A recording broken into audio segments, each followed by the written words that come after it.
নমস্কাৰ বন্ধুসকল, আৰু এটা ভিডিঅ'লৈ আপোনালোক স্বাগতম জনাইছোঁ। আমি প্ৰায় 3টামান বজাত আহি পালোঁ NJP ষ্টেচন, নৱদ্বীপ ধাম ষ্টেচনৰ পৰা। আৰু ইয়াতে এখন আমি ৰিটায়াৰিং ৰুম বুক কৰিলোঁ 3 ঘণ্টাৰ কাৰণে। ৰাতিপুৱা এখন আমি গাড়ী ভাড়া কৰিলোঁ আৰু ইয়াৰ পৰা আমাৰ যাত্ৰা আৰম্ভ হ'ল দাৰ্জিলিংলৈ।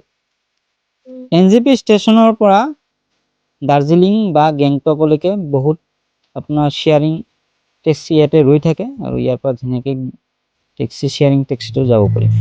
আমি আহি দাৰ্জিলিঙৰ ৰাস্তাত সোমালোহি আৰু ইয়াৰ পৰা ধুনীয়া পাহাৰৰ দৃশ্য আৰম্ভ হৈ যায়। আৰু এই পাহাৰখন পাৰ হৈ আমি যাব লাগিব দাৰ্জিলিঙলৈকে।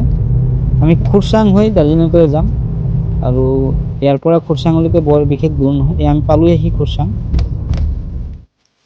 ইয়াৰ পৰা দাৰ্জিলিং ভাইব আৰম্ভ হৈয়ে গৈছে। ৰাস্তাৰ কাষে কাষে টয় ট্ৰেইনৰ লাইন আছে।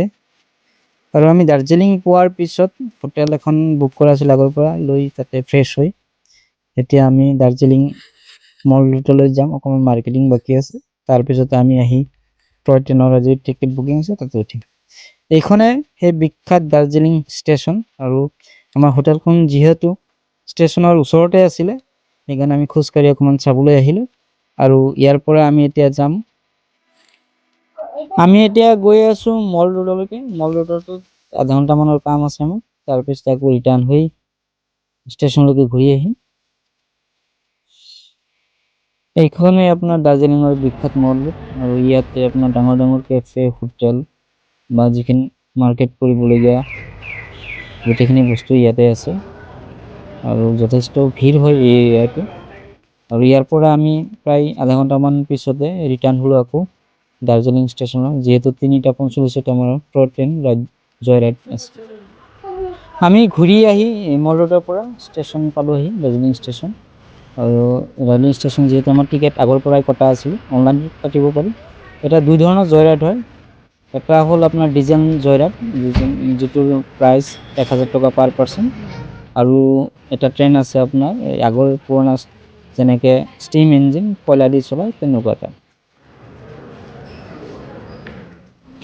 আমাৰ জয় ৰাইডৰ ট্ৰেইনখন 1 নম্বৰ প্লেটফৰ্মত লাগি আছিল আৰু আমি উঠিলোগৈ। একদম পূৰা ফুল হৈ আছে আৰু আমাৰ জাৰ্ণি আৰম্ভ হ'ল জয় ৰাইড।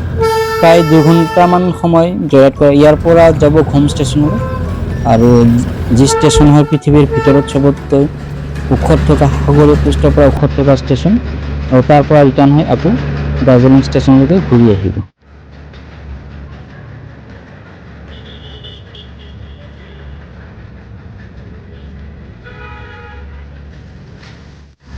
এই হেৰিটেজ ষ্টিম ইঞ্জিন ট্ৰেইন অকল এতিয়া দাৰ্জিলিঙতহে দেখিবলৈ পোৱা যায়।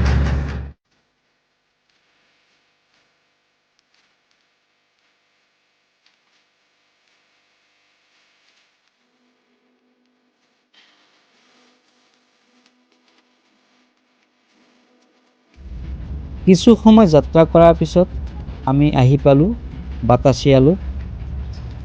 এইখন এখন ৱাৰ মেমৰিয়েলো হয়। বাতাচিয়া লুপটো ওপৰৰ পৰা ড্ৰোন শ্বট এনেকুৱা দেখি পায়। ধুনীয়া ঘূৰণীয়া এটা ৰেলৱে ট্ৰেক।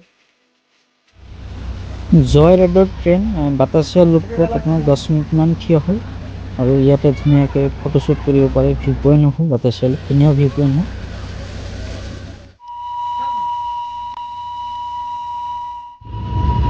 10-15 মিনিটমান সময় বাতাচিয়া লুপত ট্ৰেইনখন ৰখোৱাৰ পিছত আকৌ যাত্ৰা আৰম্ভ কৰিলে।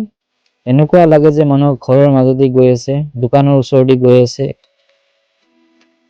প্ৰায় 45 মিনিট 1 ঘণ্টামান যাত্ৰা কৰাৰ পিছত আমাৰ ট্ৰেইনখন আহি পালে, জয় ৰাইডৰ ট্ৰেইনখন আহি পালে হোম ষ্টেচন।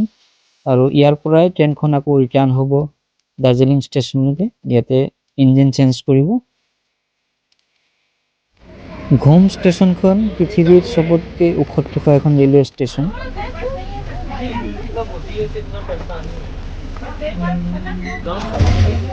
ঘুম ষ্টেচন পৃথিৱীৰ সবচে উচ্চতা থকা এখন ৰেলৱে ষ্টেচন।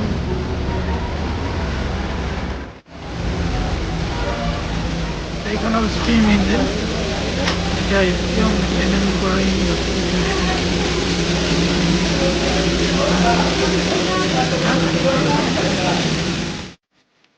আমি ষ্টিম ইঞ্জিনৰ সন্মুখত ফটো দুকপি মাৰিলোঁ। লগতে ইয়াতে এখন মিউজিয়াম আছে, ঘুম মিউজিয়াম। আগৰ দিনৰ ট্ৰেইনৰ কিবা বস্তু আছে। মিউজিয়াম চোৱাৰ আমাৰ সময় নহ'ল আৰু ট্ৰেইনখন আকৌ ৰিটাৰ্ণ যাত্ৰা আৰম্ভ কৰিলে দাৰ্জিলিং ষ্টেচনলৈকে। আপোনাৰ দোকানৰ ইমান ওচৰতে ট্ৰেইনখন পাৰ হৈ যায়। যেতিয়া ট্ৰেইনখন পাৰ হৈ যায় ৰাস্তাৰ ওপৰেদি যায়, তেতিয়া আপোনাৰ গাড়ী মটৰ চব ৰখি দিবলগীয়া হৈ যায়।